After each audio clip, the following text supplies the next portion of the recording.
کیا کروں کہ درد کم نہیں ہوتا۔ اذا قلم ہانی۔ حیا سنا ہے لٹریچر کے نئے سر آئے ہیں، دیکھنے میں خاصے ینگ لگتے ہیں، پرسنالٹی بھی کافی امپریسو ہے۔ حمیرہ نے حیا کے برابر بیٹھتے ہوئے کہا، چلو اچھا ہے، وہ بوڑھے کھوسڑ سر ابدال سے تو جان چھٹے گی۔ حیا نے شکر میں ہاتھ چہرے سے گھمائے۔ حمیرہ ہنسنے لگی۔ اسی سانے میں جب ریسٹورنٹ والے انکل کو حیا نے کلاس میں داخل ہوتے دیکھا تو بری طرح گھبرائی۔ ابھی 2 دن پہلے ہی تو وہ اسے کھڑا گھور رہا تھا۔ لو حیا آ گئے نئے سر۔ حمیرہ نے سرگوشی کی۔ سر مارے گئے یار۔ حیا کی آنکھیں پھیل گئیں۔ فوراً سے چہرے کے آگے کتاب کر کے چہرہ چھپایا۔ پہلی نشست پر بیٹھ کر وہ کہاں چھپ سکتی تھی۔ Good morning student, I am Irtaza Haroon, your new teacher. چونکہ آج پہلا دن ہے تو آج صرف ہم لوگ ایک دوسرے کا تعارف ہی سنیں گے۔ Let's start, first row and first student, اپنا نام بتاتے جائیں۔ ارتضیٰ نے کافی دوستانہ ماحول میں بات شروع کی تھی۔ پہلی رو میں زیادہ تر لڑکے تھے۔ ایک ایک اسٹوڈنٹ کھڑے ہو کر اپنا نام اور مختصر تعارف کرواتا رہا۔ تیسری رو میں فرنٹ سیٹ پر بیٹھی لڑکی اپنی باری پر کھڑی نہیں ہوئی تھی، بس بیٹھی ہی ہے کی رٹ لگا رہی تھی جب ارتضیٰ اس کے سامنے جا کھڑا ہوا، لیکن جیسے ہی کتاب چہرے سے ہٹی وہ حیران سا رہ گیا تھا۔ ریسٹورنٹ والی لڑکی خاصی نروس سی اس کے سامنے کھڑی تھی۔ نام تو اس کا وہ جانتا تھا کیونکہ 2 دن پہلے اس نے ہاتھ ملا کر اپنا تعارف کروایا تھا۔ مس حیا سلیمان۔ نو سر۔ حیا نے بکھلاہٹ کے مارے نفی میں سر ہلاتے ہوئے تردید کی۔ ارتضیٰ نے اپنے آئیبرو تعجب سے اوپر کیے تھے۔ تو کوئی اور نام ہے آپ کا؟ فریحہ، ہمیش، نابیہ وغیرہ وغیرہ۔ ارتضیٰ ہاتھ باندھے اس کے چہرے کی اڑی ہوئی ہوائیاں دیکھ رہا تھا۔ کہاں 2 دن پہلے دھڑلے سے اس کے سامنے بیٹھ کر بڑے اعتماد سے چائے پی کر گئی تھی، اور کہاں اب ٹھیک سے نام بھی نہیں بتا پا رہی تھی۔ یس سر، آئی مین نو سر۔ حیا اڑی ہوئی رنگت اور حد درجے گھبراہٹ میں مبتلا ہوئی تھی۔ کبھی اصابت میں سر ہلاتی، کبھی نفی میں۔ یو مین بہت سارے نام ہیں آپ کے، مختلف جگہوں پر بتانے کے لیے الگ الگ؟ نو سر۔ حیا نے ماتھے پر نمودار ہونے والا پسینہ ہاتھ میں پکڑے ٹیشو سے پونچھا۔ ارتضیٰ نے مدفونہ انداز سے بات بڑھائی، اینی وے کلاس میں کسی نام سے متعارف کروانا پسند کریں گی آپ؟ مس اے بی سی ایکسٹرا۔ ارتضیٰ کی بات پر کلاس میں ہلکی پھلکی ہنسی کی آوازیں گونجنے لگی تھی۔ حیا کے رہے سے اوسان بھی خطا ہوئے تھے۔ حیا بمشکل ہی حیا اپنا نام بتا پائی تھی۔ ناؤ سٹ ڈاؤن مس حیا اینڈ نیکسٹ۔ ارتضیٰ کے نزدیک اس کی بات اتنی اہم بھی نہیں تھی کہ وہ اپنی اس کم عمر سی لڑکی کو مزید پریشان کرتا۔ حمیرہ سعید۔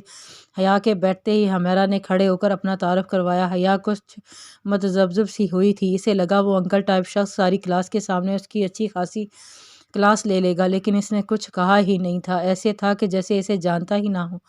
صوبیہ، آج کالج سے چھٹی کر لو اور سامنے مین روڈ پر آنے والی F11 بس میں بیٹھ جانا۔ صوبیہ کالج جانے کے بعد بس اسٹاپ کی طرف جا رہی تھی جب شمس اس کے ساتھ چلتے ہوئے یہ میسج دے کر آگے بڑھ گیا تھا۔ اسٹاپ پر وہ اس کے ساتھ کھڑا نہیں ہوا تھا، ذرا سا ہٹ کر کھڑا تھا۔ مطلوبہ بس آتے ہی وہ بیٹھ گئی اور بس کے دوسرے دروازے سے شمس بیٹھ چکا تھا۔ صوبیہ کی نظریں بار بار شمس پر تھیں کہ وہ کہاں اترتا ہے۔ 10 منٹ کی مسافت کے بعد ہی شمس کے اشارے پر وہ اگلے اسٹاپ پر اتر گئی تھی۔ شمس بھی اتر چکا تھا۔ گھر اور محلے سے اب وہ دور تھے، اس لیے اب صوبیہ شمس کے قریب آ گیا اور اس کا ہاتھ تھامے چلنے لگا۔ دونوں کے چہرے پر بیک وقت مسکراہٹ آئی تھی۔ کچھ دور جاتے ہی ایک پبلک پارک نظر آنے پر صوبیہ سمجھ گئی تھی کہ آج کا دن شمس کے نام ہے۔ دونوں ہی پارک میں داخل ہوتے ہی ایک خالی بینچ دیکھ کر اس کی طرف بڑھ گئے تھے۔ صبح کا وقت رش تو نہ ہونے کے برابر تھا۔ کہیں کچھ نوجوان اور درمیانے عمر کے لوگ ٹریک پر واک کر چکنے کے بعد اپنے گھر کی راہ لے رہے تھے۔ دھوپ نکل چکی تھی۔ پارک میں زیادہ تر سناٹے کا راج تھا، لیکن پھر بھی شمس نے ایک کونے میں بینچ پر بیٹھنے کو ترجیح دی۔ وہاں بیٹھ کر دونوں نے ایک دوسرے کی طرف محبت پاش نظروں سے دیکھا۔ آگ تو دونوں جانب برابر لگی تھی۔ پھر مسکراتے ہوئے صوبیہ نے نظریں جھکائیں۔ منی سے خط ملا تھا میرا؟ صوبیہ نے شرماتے ہوئے بات کی شروعات کی۔ ہاں ملا تھا، ایک دم بکواس تھا، میں نے ایک نظر پھاڑ کر پھینک دیا۔ شمس کی بات پر صوبیہ نے خفگی سے اس کی طرف دیکھا۔ کیوں شمس، میں اتنی محبت سے لکھا تھا؟ وہ منمناتے ہوئے شکوہ کرنے لگی۔ لیکن اس میں محبت تھی کہاں؟ مجھے تو دکھی نہیں۔ آئی لو یو شمس، مجھے آپ بہت یاد آتے ہیں اور آپ کے بنا جی نہیں سکتی۔ اس قسم کی باتوں کو تم اگر محبت کہتی ہے تو میرے نزدیک یہ بکواس ہے۔ میرے خط پڑھے ہیں تم نے کبھی؟ تم نے وہ ہیں اصل محبت، نیندیں اڑا دینے والی۔ بے چین کر دینے والی۔ خط پڑھو تو لگے کہ تم میرے ساتھ ہی موجود ہو، اپنی سانسوں میں مجھے تمہاری سانسوں کا احساس ہونے لگے۔ سمجھی شمس کی بے تابیاں اور بے باکیاں عروج پر تھی۔ صوبیہ کے ہاتھ میں اتری تھی، چہرے پر پسینے سے آنے لگے۔ وہ تو اس کا خط ہی کی بے باک جملوں پر بند کر دیتی تھی، کئی بار اپنی ہمت کو مجمد کر کے پڑھتی تھی، اور اب تو وہ خود اس کے برابر میں بیٹھا اس کے کان کے قریب بول رہا تھا۔ دل کا اچھلنا لازمی ہی تھا۔ صوبیہ کچھ پیچھے ہٹی تھی۔ شمس اس کی کیفیت سے خطہ اٹھاتے ہوئے مسکرایا تھا۔ صوبیہ تمہارے بغیر رات نہیں کٹتی یار، قسم سے، لہجے میں خمار تھا۔ تو ابا سے رشتہ مانگ لو میرا، صوبیہ نے ہلچاتے ہوئے کہا۔ دن رات تو اس کے بھی مشکل سے کٹ رہے تھے، مانگ تو لوں مگر تمہارے باپ کے خواب بڑے اونچے ہیں، ایک ورک شاپ پر کام کرنے والے مکینک انہیں اپنی اکلوتی بیٹی کے لیے قبول نہیں ہے۔ شمس کے چہرے پر اب ناگواری سی اتر آئی تھی۔ ایک بار مانگ کر تو دیکھو شمس، شاید مان جائیں۔ صوبیہ کے دل میں اب بھی امید کی شمع روشن تھی۔ اور اگر انہوں نے انکار کر دیا تو تم ساتھ دو گی میرا، اپنے باپ اور بھائی کے سامنے ڈٹ کر کھڑی ہو پاؤ گی صوبیہ؟ بات تو سچ تھی، باپ کے سامنے اس کی زبان نہیں کھلتی تھی۔ ان کی مخالفت میں کھڑے ہونے کا سوچ کر ہی جان لبوں پر آئی تھی۔ بے اختیار سر نفی میں ہلا تھا۔ تو پھر ہم یوں ہی اپنی محبت کو ناکام ہوتا دیکھیں گے؟ صوبیہ کی آنکھوں میں نمی اتری تھی۔ نہیں صوبیہ، ہم کورٹ میرج کریں گے۔ ایک بم تھا جو صوبیہ کے سر پر پھٹا تھا۔ ابا مجھے جان سے مار ڈالیں گے۔ صوبیہ کے آنسو اب بہنے لگے تھے۔ دیکھو صوبیہ، میری بات سنو، اگر میں نے تمہارے گھر رشتہ بھیج بھی دیا تو انکار ہی ہوگا، اور اس کے بعد اگر میں نے تم سے کورٹ میرج کی تو سارا شک مجھ پر جائے گا۔ اس لیے کہہ رہا ہوں کہ چپ رہو، اور میں خاموشی سے تم سے کورٹ میرج کروں گا۔ اس کے بعد جب معاملہ ٹھنڈا ہو جائے گا تب امی اور منی کو لے کر ہم یہ شہر ہی چھوڑ دیں گے، کسی کو کانوں کان خبر نہیں ہوگی۔ شمس کی بات کچھ صوبیہ کو ٹھیک لگ رہی تھی۔ اگر وہ اپنی فیملی قبل از وقت کہیں اور شفٹ کرتا تو تب بھی شک کسی پر جاتا۔ اسی طرح سانپ بھی مر جائے اور لاٹھی بھی نہیں ٹوٹے گی۔ صوبیہ اب اسی نیز پر سوچنے لگی تھی۔ پیریڈ ختم ہوتے ہی حیا نے پرسکون سا سانس لیا تھا، بال بچی تھی۔ گھر پہنچی تو آج خلاف توقع زوبیہ بیگم حیا کی ماں سامنے صوفے پر بیٹھی نظر آ گئی، ورنہ تو وہ سوشل ورکر کے سلسلے میں اسے کہاں مصروف تھیں کہ بیٹی پر توجہ ہی دے دی۔ او مام، شکر ہے آپ کو گھر پر تو دیکھا، ورنہ تو ہر وقت کہیں نہ کہیں غائب ہی رہتی ہیں۔ حیا صوفے پر ہی بیٹھ گئی۔ زوبیہ بیگم نے ساڑی کا پلو ٹھیک کیا۔ میری جان، تمہاری ماؤں جیسی تھوڑی ہے کہ خود کو کچن میں جلاتی رہے۔ ناک چڑھا کر، چہرے پر ناگواری لا کر زوبیہ بیگم نے کہا، اوکے موم، میں ذرا چینج کر کے آتی ہوں، آج لنچ مل کر کرتے ہیں۔ حیا یہ کہہ کر اپنے کمرے میں آ گئی۔ بابا، ڈنر کب ریڈی ہوگا؟ بھوک سے میرے پیٹ میں چوہے دوڑ رہے ہیں۔ رومان چھوٹے سے لاؤنج کے ٹیبل پر بیٹھا بآواز بلند بولا۔ کچن میں ارتضیٰ ایپرن باندھے جلدی سے تیار شدہ یخنی میں چاول ڈالتے ہوئے بولا، بس 20 منٹ بیٹا، ڈنر ریڈی ہو جائے گا۔ چاول ڈالنے کے بعد ارتضیٰ نے خفگیر سے ہلا کر چاول برابر کیے اور ہتھیلی پر ذرا سی یخنی ڈال کر نمک چیک کرنے لگا۔ پرفیکٹ نمک کا اندازہ لگاتے ہی بولا، اور ڈھکن رکھنے کے بعد اب کٹنگ بورڈ پر پیاز اور کھیرے رکھے تیزی سے سلاد بنانے لگا۔ رومان کچن میں ہی داخل ہو چکا تھا۔ 20 منٹ میں تو چوہے مجھے ہی کھا کر نگل جائیں گے۔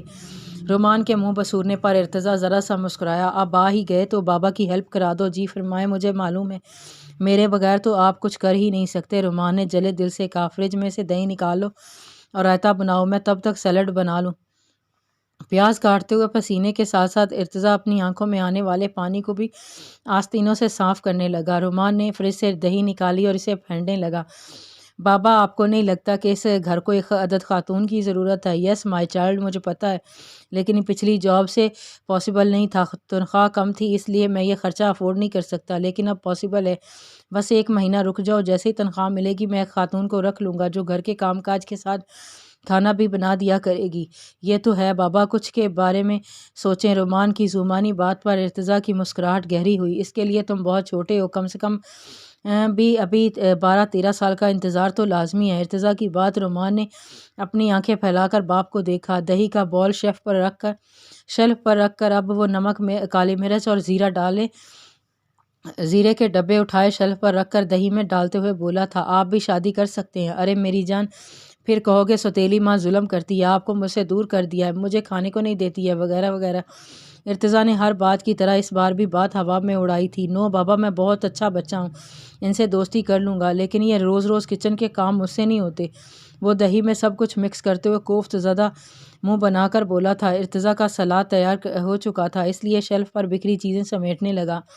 شادی تو میں نہیں کروں گا، یہ تو فائنل ہے۔ ہاں، اگر کوئی لڑکی پرمٹ طور پر یہاں آئی تو وہ میری بہو ہوگی۔ دیٹس فائنل، لیکن 1 مہینے کی بات ہے، میں کوئی انتظام کر دوں گا۔ اب تم یہ رائتا اور سلاد باہر ٹیبل پر رکھو، پلاؤ بھی ریڈی ہو چکا ہے، بس میں لا رہا ہوں۔ ارتضیٰ اب ڈھکن ہٹا کر چاول ڈش میں نکالنے لگا۔ 3 کمروں کے اس چھوٹے سے فلیٹ میں بس وہ 2 ہی نفوس رہتے تھے۔ اسکول سے آ کر رومان کو سارے بکھیرے سمیٹنے پڑتے تھے، کیونکہ ارتضیٰ لیٹ ہی گھر پہنچتا تھا۔ کھانا تو فریج میں موجود ہوتا تھا، لیکن تنہائی سے کبھی کبھی رومان گھبرانے لگتا۔ ٹی وی بھی کتنا دیکھتا، بس ارتضیٰ کے آتے اس کے گلے شکوے شروع ہو جاتے تھے۔ کئی بار رومان اس سے دوسری شادی کے لیے کہہ چکا تھا، اور ہر بار ایک ہی جواب تھا کہ شادی نہیں کروں گا۔ ارے نیلو کمبخت ماری، کاہے تو نے میرا نیا جوڑا پہن کر خراب کیا۔ آرا نے کبرڈ سے اپنا جوڑا نکال کر سامنے پلنگ پر بیٹھی نیلو کے سامنے پھینکا۔ دبلے پتلے نازک وجود پر گھٹنوں تک چونٹو والا فراک پہنے ہوا وہ تیوریاں چڑھائے بولی، ہاں تو جہاں بیگم بھی تجھے ہی نئے جوڑے لا کر دیتی ہیں نا، جیسے تو ہی سگی ہے، ہم بھی تو کما کر دیتے ہیں نا۔ کا ہوا جو پہن لیا۔ نیلو اپنی ناک میں پہنی چھوٹی سی بالی نما لونگ ٹھیک کرتے ہوئے بولی۔ چست قمیض پر پورا میک اپ کیے وہ گندمی رنگت میں بھی جچ رہی تھی۔ اپنا وجود دیکھ تو اس کی ساری سلائی تک نکل گئی ہے۔ کمبخت، آج کیا پہنوں گی میں؟ آرا نے اس کے متناسب بھرے جسم کو دیکھ کر آبرو چڑھا کر خفگی سے کہا، چھوڑ نہ جہاں آرا، تجھے ایک چیز دکھاؤں۔ نیلو کے بلانے پر جہاں آرا اس کے پاس آ کر بیٹھ گئی۔ نیلو نے پرس سے ایک سونے کی چین نکال کر دکھائی۔ اس موٹے نے دی ہے؟ جہاں آرا نے چین ہاتھ میں پکڑے دیکھتے ہوئے پوچھا۔ ہاں، کہہ رہا تھا بیوی کی چوری کر کے لایا ہوں میرے لیے۔ نیلو کی بتیسی بند ہی نہیں ہو رہی تھی۔ جہاں آرا نے تعصب سے اسے دیکھا۔ بیوی کی اترن تو چوری کر کے دے سکتا ہے تجھے، پر بیوی جیسی عزت اور مقام نہ دے گا، وہ تو اس کی بیوی کے پاس ہی رہے گا نا۔ آرا نے چین واپس کرتے ہوئے افسردگی سے کہا، ایسی باتیں کاہے کرتی ہے آرا؟ ہم ان لوگوں میں سے نہ ہی ہیں جو عزت کی بات کریں۔ ہاں نا، ہے تو نہ، پر نیلو کیا تیرا دل کبھی نہ چاہے ہے کہ ہمارا بھی ایک گھر ہو، ایک ہی مرد ہو جو پیار کے ساتھ عزت دے؟ عام عورتوں والی زندگی کتنی حسین ہوتی ہے نا۔ ایک ٹھنڈی آہ تھی جو بے اختیار آرا کے دل سے نکلی تھی، حسرت بھری۔ ایسا کب ہوتا ہے آرا؟ یہ مرد سونے چاندی دے سکتے ہیں، عزت نہ ہی؟ نیلو نے چین اپنے گلے میں پہن لی۔ مجھے گھن آتی ہے نیلو، ہر روز ایک نیا مرد، کبھی دن میں کبھی 1 بار، کبھی 2 بار، اور جو حالت وہ بیوی سے نہ ہی کر سکے وہ چند لا نوٹ دیکھ کر وحشیوں کی طرح ہم سے کرتے ہیں، جیسے ہم بے جان ہیں، گوشت پوست ہے ہی نہیں، اور کسی اور مٹی گارے سے بنی ہیں، کوئی گری ہوئی گھٹیا سی گندی مٹی سے گوندھی ہوئی مٹی سے بنی مورتیں ہوئے ہیں نا۔ کبھی سوچتی ہوں کاہے یہاں پیدا ہو گئی۔ آرا نے کون سا گناہ کیا تھا؟ جہاں آرا بیگم کی سزا آرا کاہے بھگت رہی ہے؟ کب تک ہم بکتے رہیں گے؟ جانتی، مجھے اپنا آپ بہت بے وقوفیت لگتا ہے جیسے میرا حسن عام ہے، ہر مرد کے لیے، کبھی ایک کے لیے خاص نہیں ہے۔ ہائے کاش میں بھی کسی ایک مرد کے لیے خاص ہوتی۔ حسرت تھی جو لبوں تک آئی تھی، عورت کی فطری خواہش، اپنا گھر، عزت کی زندگی، لیکن یہ چین بھی کہاں؟ یہ ہر عورت کے نصیب میں ہوتا ہے۔ ایسا کاہے سوچ رہی ہے پگلی؟ یہ تو ریت سی بن گئی ہے، ڈاکٹر کا بچہ ڈاکٹر بنے نہ بنے، ویشیا کی بیٹی ویشیا ہی بنتی ہے، کچھ اور نہ ہی۔ نیلو یہ کہہ کر اٹھ کر چلی گئی تھی۔ آرا اسے دیکھتی رہ گئی تھی۔ عبدالباسط چند دن تو اپنے جذبات پر قابو پاتا رہا، لیکن آرا اس کے دل پر اپنے حسن کا آرا چلا چکی تھی، اس لیے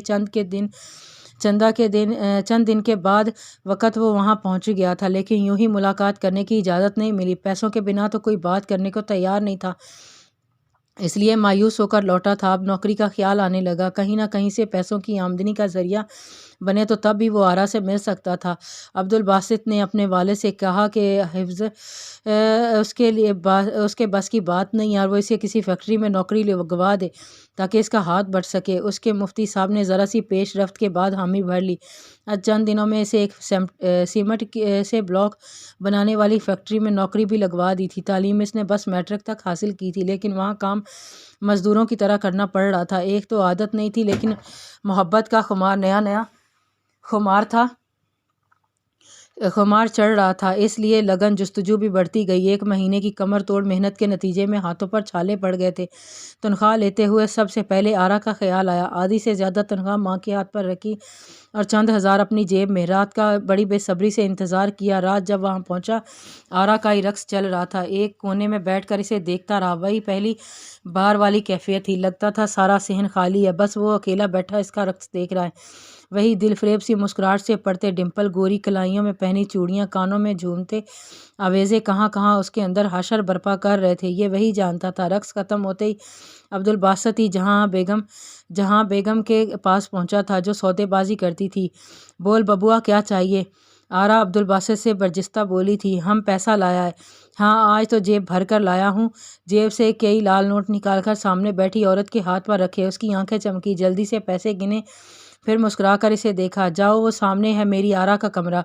وہ اٹھ کر تیز قدموں سے آگے بڑھا تھا، لیکن کمرے کے سامنے جا کر رک گیا۔ دل کی بے چینی بڑی تھی، بے یقینی تھی کہ خواب ہے یا سچ میں وہ کوئی اسے دیکھے گا۔ پھر وہ دروازہ دھڑکتے دل کے ساتھ کھلا تھا۔ وہ سامنے بیڈ پر بیٹھی تھی، وہی آدھا چہرے کو چھپائے۔ عبدالباسط نے دروازہ بند کیا اور اس کے پاس بیٹھ گیا، لیکن لفظ ذہن سے محو تھے کہ کیا کہے کیا نہ کہے۔ جب خاموشی سے نے طول پکڑا تو آرا نے ہی بات شروع کی تھی۔ کاہے چپ ہو بابو، گونگے ہو کیا؟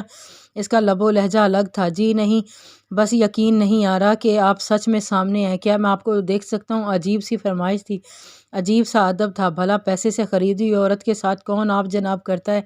پھر دیکھنے کی اجازت کون مانگتا ہے؟ قیمت ادا کر کے بھی اجازت مانگ رہا تھا۔ عجیب شخص تھا وہ۔ مروت برت بھی لی تھی تو اجازت بھی صرف دیکھنے کی مانگی۔ دوپٹے کی آڑ سے تو آرا بھی اسے دیکھ نہیں پائی تھی، اس لیے اپنا گھونگھٹ خود ہی الٹ دیا۔ عبدالباسط سانس لینا بھول گیا تھا۔ جتنا تصور اس کے حسن کے باندھ کے آیا تھا، وہ ان سب سے زیادہ حسین تھی۔ آرا کی نظر اس لڑکے کے چہرے سے ہوتی ہوئی اس کی بس پیشانی پر جا کر رک گئی تھی۔ ماتھے پر واضح سجدے کا گہرا نشان موجود تھا۔ ایک پل کو ٹھٹری تھی، لیکن عبدالباسط کی نظریں ہٹنے سے انکاری تھی۔ آرا نے اسے سر سے پیر تک دیکھا۔ سفید شلوار قمیض میں ملبوس تھا۔ چہرے اور آنکھوں میں اس ہوس کا شائبہ تک نہ تھا، بس دیکھنے کی تاب تھی۔ نوجوان کے منہ سے نہ شراب کی بو آ رہی تھی، نہ پان کی پیک کی بھرات کے، جس کے بولنے سے چھینٹے آرا کے منہ پر آتے، یا چہرے پر خباثت، نہ نظروں میں آر پار چیرتی تیزی، چہرے پر نور تھا۔ کچھ پل تو سمجھ نہیں پائی کہ وہ ہے کون۔ کوئی نیک خدا کا بندہ لگ رہا تھا۔ اگر واقعی بندہ خدا تھا تو یہاں کیوں تھا؟ اسی جگہ پر جہاں نیک لوگ دور سے دیکھتے ہی راستہ پلٹ لیتے ہیں۔ مولوی کا ہو کا آرا نے دل میں آنے والا پہلا خدشہ بیان کیا۔ نہیں، مولوی کا بیٹا ہوں، عبدالباسط نے جواب دیا، لیکن نظریں نہیں ہٹائی تھیں۔ ایک ٹک دیکھ رہا تھا، بنا آنکھیں چھپائے۔ آرا بے ساختہ ہنسی تھی۔ بابو، مولوی کے بیٹے کا کوٹھے پر کا کام؟ آرا متذبذب سی ہوئی تھی۔ مجھے اچھی لگی تھی آپ، اور اب بھی کسی ورژن میں بول رہا تھا۔ آرا اسے دیکھتے ہوئے بولی، اچھا چل، تیری مرضی۔ آرا نے دوپٹہ اتار کر سائڈ پر رکھ دیا تھا۔ تنگ اور چست لباس اس کے وجود کو ظاہر کرنے لگا۔ عبدالباسط بدک کر پیچھے ہٹا تھا، نظریں بھی آرا سے ہٹا لیں۔ آرا کو اس کی اس حرکت پر حیرت ہوئی تھی۔ سنو، اپنا دوپٹہ اوڑھو۔ چہرے کا رخ بدل کر نظریں دوسری جانب کر کے سرخ چہرے سے عبدالباسط نے کہا تھا، جہاں آرا جتنا بھی حیران ہوتی کم تھا۔ کاہے دوپٹہ اوڑھوں بابو؟ آرا اس لڑکے کو سمجھ نہیں پا رہی تھی، لیکن اگلے ہی لمحے عبدالباسط نے سائڈ پر رکھا دوپٹہ اس کی طرف کھول کر پھینکا تھا۔ دوپٹہ اسے دوبارہ سے چھپا چکا تھا۔ میں صرف تجھے دیکھنے کے ارادے سے آیا تھا، بے حجاب کرنے نہیں آیا۔ حیرت ہی آتی کی آنکھوں میں سامنے بیٹھا شخص پاگل تھا یا دیوانہ؟ اماں کو کتنے نوٹ دے کر آیا ہے بابو؟ آرا کو لگا شاید پیسوں کی کمی ہو گئی ہوگی۔ مولوی ہے تو کچھ ایمانداری دکھا رہا ہے۔ پتہ نہیں، جتنے جیب میں تھے سارے دے دیے، شاید 200 2000۔ اس کی بات پر آتے حیران ہوئی تھی۔ 2000 دیے تو نے اماں کو؟ اتنے سارے پیسے دے کر تجھے بس دیکھنے کی اجازت ملی ہے؟ ٹھہر، پوچھتی ہوں میں اماں سے۔ آرا اٹھنے لگی، لیکن عبدالباسط کی پکار پر رک گئی۔ نہیں، انہوں نے مانگے نہیں تھے، بس میں نے خود دیے ہیں، اور مجھ پر پابندی بھی نہیں لگائی، تو پھر کاہے کو مغز ماری کرتا ہے آرا کے ساتھ؟ آرا واپس بیٹھ گئی۔ میں آپ کو صرف دیکھنا چاہتا ہوں۔ آرا کو لگا شاید دماغ کا کچھ کھسکا ہوا ہے، اس لیے بار بار اسے جانچتی نظروں سے دیکھ رہی تھی۔ میں نے تو سنا تھا مفت کی شراب تو کاری بھی نہیں چھوڑتا، تو نے اس رات کے پیسے بھرے ہیں بابو؟ پھر کیا صرف دیکھ کر جی بھر جائے گا تیرا؟ آرا کو حیرت ہو رہی تھی، آپ کو دیکھنے کے لیے ہی تو پورا مہینہ محنت مزدوری کی ہے، اینٹیں پتھر اٹھائے ہیں، پھر جا کر یہ دن نصیب ہوا ہے۔ عبدالباسط کی یہ بات سن کر آرا کو لگا تھا غش کھا کر گر پڑے گی۔ کون تھا یہ شخص؟ کیسی باتیں کر رہا تھا؟ اس کی سالوں سے آنے والے مردوں سے الگ یہاں نواب رئیس، امیرزادے، دولت مند اپنے پیسے لٹانے اور دل بہلانے تو آتے رہتے تھے۔ یہ کیسا شخص تھا جو مہینے بھر محنت مزدوری کر کے اپنی جمع پونجی ایک ہی رات میں تھما کر صرف اس دیکھنا چاہتا تھا؟ آرا نے بے ساختہ اس کا ہاتھ پکڑ کر دیکھا جو کام کے باعث چھالوں سے بھرے ہوئے تھے، پھر اس کے چہرے کو دیکھا جہاں نہ خباثت تھی نہ نوچ کھانے کی کوئی آرزو، بس دیکھنے کی تمنا تھی، آنکھوں کی پیاس تھی۔ پہلی بار آرا کی آنکھیں نم ہوئی تھیں لیکن آنسو کہیں اندر گرے تھے۔ عبدالباسط کی نظریں اب بھی اس کا طواف کر رہی تھیں۔ کاہے اپنے ہاتھوں پر ظلم کیا ہے بابو؟ پرنم آنکھوں سے وہ گلوگیر لہجے سے بولی، آپ کو دیکھنا چاہتا تھا۔ عبدالباسط کی آنکھوں میں صرف سچائی تھی۔ مجھے دیکھنے کے لیے کاہے ہاتھوں کو بگاڑ کر رکھ دیا؟ مجھ میں کچھ بھی خاص نہیں ہے نا؟ آتی کو نہ جانے کیوں اس اجنبی سے ہمدردی ہوئی تھی۔ یہ تو میرے دل سے پوچھیں کہ کتنی خاص ہیں آپ۔ آرا چپ سی ہو گئی تھی، دل کی دھڑکنوں نے عبدالباسط کی بات پر جیسے لبیک کہا تھا۔ چند گھنٹے پھر آرا کچھ نہیں بولی، بولنے کو کچھ بچا ہی نہیں تھا، بس مجسمہ تصویر بنی بیٹھی رہی، جیسے سامنے والے نے کوئی فسو سا کر دیا ہو، اس پر کوئی طلسم پھونک دیا گیا ہو، جسے ہل بھی نہیں سکتی تھی۔ وہ اسے دیکھنے کا متمنی تھا، اس لیے بس دیکھ رہا تھا، اور وہ نہ جانے کیوں اس کی خواہش پر ایسے بیٹھی تھی، اور اس کی جنشن بھی کرے گی تو سامنے والے کے ساتھ زیادتی کر بیٹھے گی۔ کچھ تو عبدالباسط کے چہرے پر بھی تھا جو آرا کے لیے اہم ہو گیا تھا، شاید اس کی شرافت۔ 2 گھنٹے بعد وہ اٹھ کر چلا گیا، لیکن آرا وہیں مجسمہ بنی بیٹھی رہی تھی۔ جی تو اسٹوڈنٹس، انگلش لٹریچر پڑھنے سے پہلے جاننا بہت ضروری ہے کہ آخر انگلش لٹریچر کی ابتدا کہاں سے ہوئی۔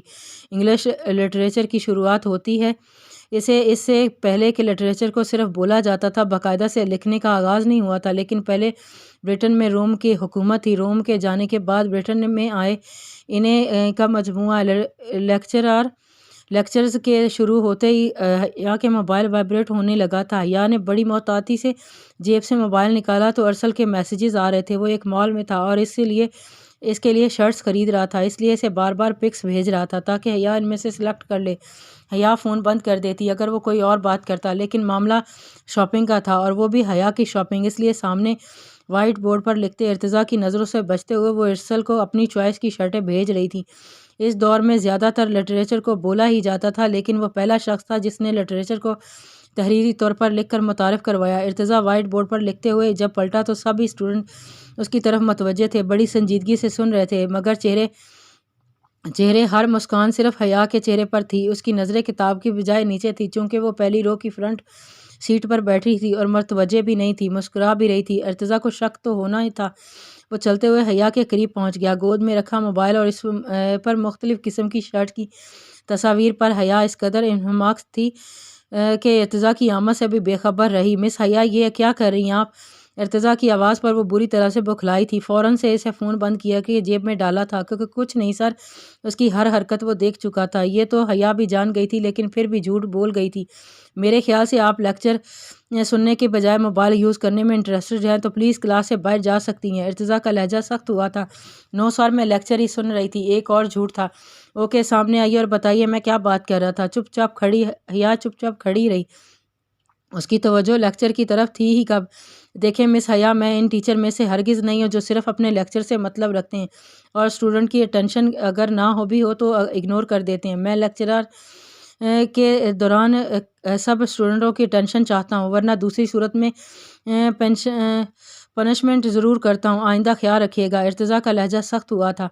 حیا سر ہلاتے اصابت میں سر ہلا کر بیٹھ گئی تھی۔ ناؤ اسٹینڈ اپ مس حیا، میں نے بیٹھنے کو نہیں کہا تھا، اب آپ باقی کا لیکچر کھڑی ہو کر سنیں گی۔ یہ کہہ کر ارتضیٰ دوبارہ وائٹ بورڈ کی طرف بڑھ گیا تھا۔ حیا کے منہ کے زاویے بگڑے تھے، وہ دوبارہ سے کھڑی ہو گئی تھی۔ کلاس ختم ہوتے ہی سیدھا کینٹین گئی۔ ہمیرا پلیز وہ چائلڈ کوک لے کر آؤ، دماغ گھوم رہا ہے۔ میرا ٹیچر نہ ہوئے خدائی فوجدار ہو گئے ہمارے سر پر۔ ارے بھائی، تنخواہ سے مطلب رکھو نا، کون اٹینشن ہے کون نہیں، اس کا ٹھیکہ لینے کی ضرورت کیا ہے؟ آدھے گھنٹے کھڑے رکھا مجھے حیا کو، حیا سلیمان انڈسٹریز کے مالک کی اکلوتی بیٹی کو۔ ہاؤ ڈیئر ہم حیا کا غصے سے برا حال تھا۔ کول ڈاؤن حیا، غلطی تمہاری ہے، ہمیرا نے سمجھانا چاہا لیکن اقرا بول پڑی تم تو چپ ہی رہو ہمیرا، حیا ٹھیک کہہ رہی ہے، یہ سر تو ہم کچھ زیادہ ہی اسٹرکس ہیں، لڑکوں کے سامنے بے عزتی کر کے رکھ دی ہے۔ اقرا نے حیا کی غلط حمایت لیتے ہوئے اس کا غصے کو اور بڑھایا تھا۔ ٹھیک کہہ رہی ہے تم اقرا، ابھی یہ حیا کو ٹھیک سے جانتے ہیں نہیں ہیں، کوک کا شپ لیتے ہوئے وہ تپ کر بولی تھی۔ حیا تپی ہوئی گھر پہنچی تھی جب اسے آیا سے یہ آرڈر ملا تھا کہ اس نے اپنی والدہ کے ساتھ کسی قرآن خوانی میں جانا ہے جہاں بہت سے سفیروں کی بیویاں اور بڑے بڑے بزنس مینس اور بیوروکریٹس کی بیویوں نے بھی مدعو ہونا ہے۔ اس لیے وہ اسی جگہ کے لحاظ سے جو ڈریسز اس کے لیے سلیکٹ کیا گیا تھا وہ فل سلیوز کا تھا اور دوپٹہ بھی لینا تھا۔ ڈریس دیکھ کر ہی حیا نے منہ بگاڑ لیا تھا، بچپن سے کبھی فل سلیوز کے کپڑے نہیں پہنے تھے، اس لیے اسکول اور کالج یونیفارم تک کے بازو ہاف کوارٹر ہی رکھے تھے، اور اب تھی تو یہ ایک رسمی سی رسم، لیکن جانا ضروری تھا اس لیے سفید رنگ کا ڈریس پہن لیا، لیکن دوپٹہ سر پر ٹکنے کو تیار نہیں تھا۔ کافی دیر سے وہ اسی کوشش میں لگی ہوئی تھی، پھر اکتانے لگی، کیا مصیبت ہے یہ، بھلا مجھے لے جانے کی کیا ضرورت ہے ایسی جگہوں پر جہاں قرآن کھلے ہوئے کی سال گزر گئے ہیں، یاد بھی نہیں کہ پڑھتے کیسے ہیں۔ وہ جی بھر کر ضد چھوڑ رہی تھی۔ آیا اسے بلانے کمرے میں آئی اور دوپٹے کی وجہ سے جھنجھلائی ہوئی تھی۔ آیا نے خود اس کا دوپٹہ پن اپ کیا تھا۔ ایک تو پتہ نہیں موم کو مجھے لے جانے کی کیا ضرورت تھی، گھٹن ہو رہی ہے مجھے ان کپڑوں میں، تنگ گلا فل سلیوز، اوپر سے اتنا بڑا دوپٹہ، او مائی گاڈ، وہ ضد ہوئی تھی۔ عورت کا اصل لباس تو یہی ہے بیٹا، آیا نے اس کے وائٹ سینڈل اس کے پاؤں کے پاس رکھتے ہوئے کہا۔ پلیز آیا، اب آپ نہ شروع ہو جانا، میں پہلے بہت تنگ ہو رہی ہوں۔ اپنے سینڈل پہن کر وہ کمرے سے باہر نکل آئی۔ آیا نے گہری سانس لی اور حیا کا بکھرا کمرہ سمیٹنے لگی۔ قرآن خوانی کی شاید وہاں صرف رسم ہی نبھائی جا رہی تھی، سب کے سفید لباس تھے، حیا کی والدہ بھی سفید ساڑی میں ملبوس تھیں، ہلکے ہلکے میک اپ سب نے کیے ہوئے تھے۔ قرآن پڑھنے کے لیے مدارس سے یتیم بچیاں بلائی گئی تھیں، باقی خواتین تو بس باتوں میں ہی مصروف تھیں۔ بچیوں کو باہر پارک میں بٹھایا گیا تھا، گرمیوں کے دن تھے، 4 بجے بھی سورج کی تمازت سے وہ بچیاں پسینہ پونچھتی ہوئی ہل ہل کر قرآن پاک پڑھ رہی تھیں۔ ان کے سامنے سفید لمبے سا دسترخوان بچھا تھا، لیکن وہاں سٹیل کے جگ اور گلاس ہی موجود تھے اور جگوں میں سادہ پانی تھا۔ گاڑی سے اتر کر حیا اور اس کی والدہ تیز قدم اٹھاتی ہوئی اندر کی جانب جانے لگی تھی۔ گاڑی میں فل AC چل رہا تھا، لیکن باہر لان سے لاؤنج تک کے فاصلہ طے کرنے پر ہی چہرے پر پسینے آنے لگے تھے۔ اندر لاؤنج میں داخل ہوتے ہی اسے AC کی ٹھنڈک کے سکون کا احساس دلایا گیا تھا۔ میزبان خاتون بھی حیا کی والدہ کی طرح ہی سوشل ورکر تھی، گال کے ساتھ گال ملا کر ہیلو ہائی کیا۔ انہیں نرم گزاد صوفوں پر بٹھایا گیا، کئی قسم کے جوس اور مشروبات سے توازہ شروع کی جو وہاں موجود سب خواتین کو پیش کیے جا رہے تھے۔ وہاں خواتین کی باتیں بس فیشن اور پارٹیز تک ہی محدود تھیں۔ کافی لڑکیاں حیا کی ہم عمر تھیں، اس لیے حیا بھی ان کے ساتھ جا کر بیٹھ گئی تھی۔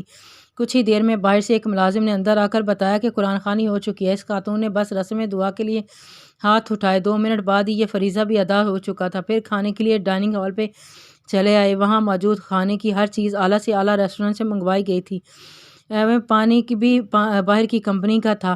حیا کو یاد آیا کہ پرس وہ گاڑی میں بھول آئی ہے اور موبائل اسی میں ہے، اس لیے ڈائننگ ہال سے نکل کر وہ باہر لان میں آ گئی تھی جہاں یتیم بچیاں بیٹھی تھی۔ کھانا وہاں بھی شروع ہو چکا تھا، لیکن ایک بریانی کی دیگ منگوائی گئی تھی جس میں چکن نام کو نہیں تھا۔ سب کی پلیٹوں میں چاول اور آلو ہی نظر آ رہے تھے، لیکن سروں پر دوپٹہ لیے وہ بچیاں وہ بڑے انہماک سے کھا رہی تھی، چہرے پر سے پسینہ بہہ رہا تھا۔ حیا کی ایک پسندیدہ نظر ان پر ڈالی اور گاڑی میں سے پرس لیا اور اندر چلی گئی۔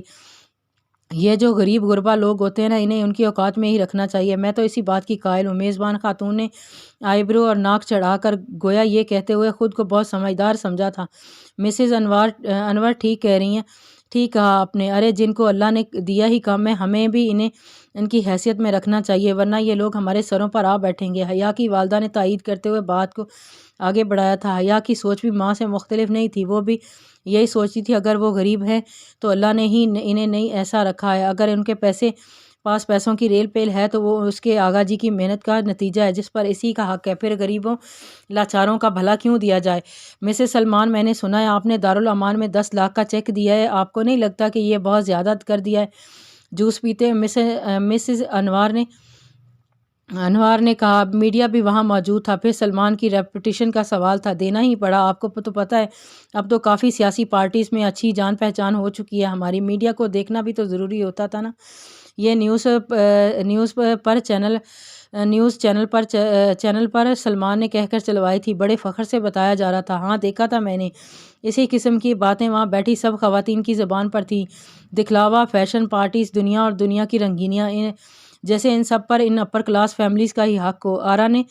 آرا کی جب سمجھ بوجھ کی عمر شروع ہوئی تو اس نے کانوں میں گھنگرو کی جھنکار ہی سنی تھی، ناچتی گاتی لڑکیاں، مردوں کا دل لبھاتی ادائیں انہیں بچپن سے سکھائی جاتی تھی، وہ بھی اسی ماحول کو اپناتی چلی گئی۔ 18 سال کی عمر میں اس کی عصمت کا پہلا سودا ہوا تھا، پہلی بار بہت گھبرائی تھی، وہ چھونے والے ہاتھوں کو پرے جھٹکا تھا، مگر وہ عام گھریلو لڑکیاں تو تھیں نہیں، نہ سامنے والا اس کا شوہر تھا جو اس کی جھجک کا لحاظ کرتا اور ان نزاکتوں کا خیال رکھتا۔ رات کے پیسے ادا کرنے کے لیے وہ صرف ہوس کا ہی سامان تھی، جس نے قیمت ادا کی تھی وہ عمر میں بھی آرا سے 2 گنا تھا، رنگت بھی گہری سانولی، منہ سے شراب اور پان کی بو، سگریٹ کا دھواں اس کے منہ پر پھینکا تو وہ بدک کر پیچھے ہٹی تھی، ذرا سا کھانسی تھی، ناگواری سے اپنے سے دگنی عمر کے شخص کو دیکھا، جیسے اس شخص نے ہاتھ پکڑا آتی کو، اپنی سفید مومی ہاتھ اس کی پکی رنگت والے بڈھے کے ہاتھ میں اچھے نہیں لگے تھے، اس نے اپنے ہاتھ اس کے ہاتھوں سے ناگواری سے کھینچے چاہے تھے، لیکن سامنے والے کی گرفت نے اسے سمجھا دیا تھا، وہ انکار کی گنجائش نہیں رکھتی۔ صبح اپنی ماں کے سامنے بہت روئی تھی وہ، اماں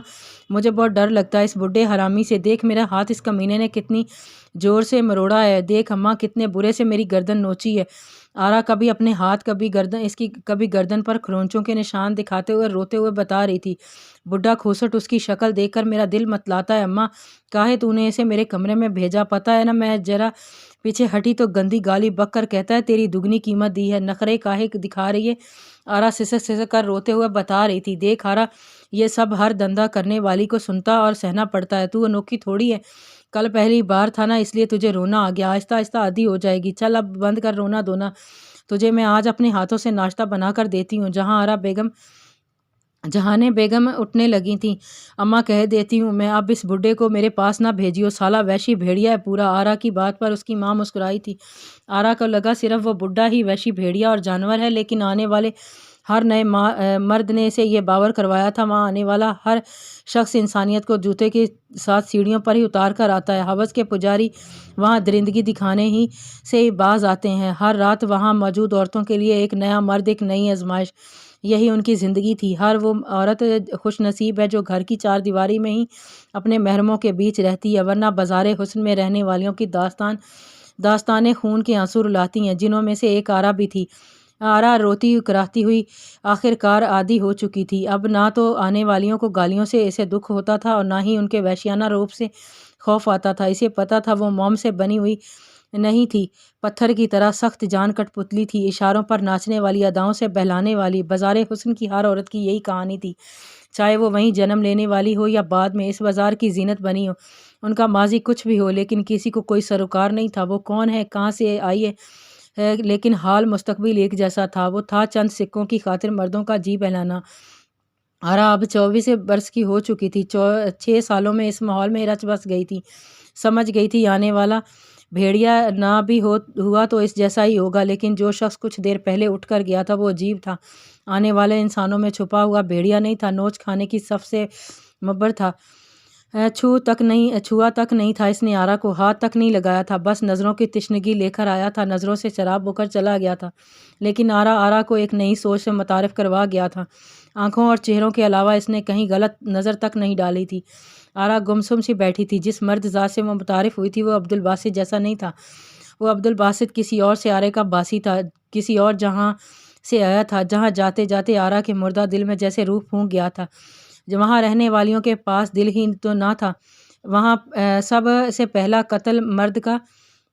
قتل دل کا کیا جاتا ہے، جب دل مردہ ہو جائے تو پھر سب آسان ہے، وہاں آنے والے دل کے نہیں جسم کے سوداگر تھے، سوائے عبدالباسط کے، باقی آئندہ